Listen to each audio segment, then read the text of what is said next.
Ever had a run-in with a Karen? So, I had one of those frustrating experiences recently. I'm not sure if it's a classic case of entitlement or just a run-of-the-mill Karen moment, but here's what happened. 8 weeks ago, while on a work trip, I decided to stop by a local restaurant for a meal. Since I had some time to spare, I opted for dining in instead of getting takeout. It was early afternoon, and the place was about 60% full.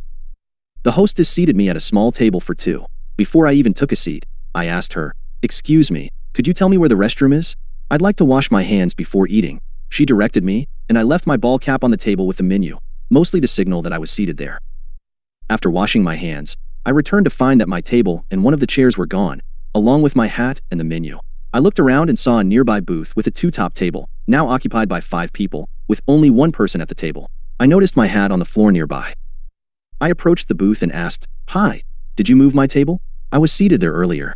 Karen, one of the women in the booth, responded, "Oh, a friend showed up, so we needed a larger table. This one wasn't being used." I replied, "Actually, I was using that table. I left my hat on it to show that I was seated there while I washed my hands." Karen said, "There was no hat on the table."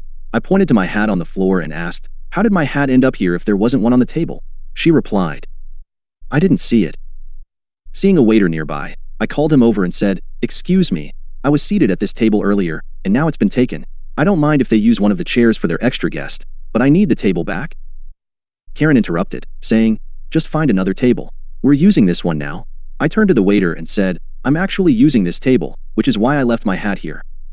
One of the women who had taken my table started to get up, presumably to return it. But Karen immediately said, "Don't you dare," then stared at me and the waiter as if daring us to respond. The waiter, clearly on my side, said, "I'm not going to waste my manager's time on a complaining Karen. Your options are to either give the table back or find somewhere else to sit." Karen demanded, "I want to speak to your manager." The waiter responded, "I'm not going to bother the manager with this. You need to decide, either give the table back or leave." Incredibly, this resolved the issue. Karen's frustration was evident in her glare and muttered comments, which I found amusing. My occasional smirks and chuckles didn't help, but they were hard to resist. Looking back, maybe I could have moved to another table, but I felt it was important to stand my ground, especially once Karen's attitude became clear.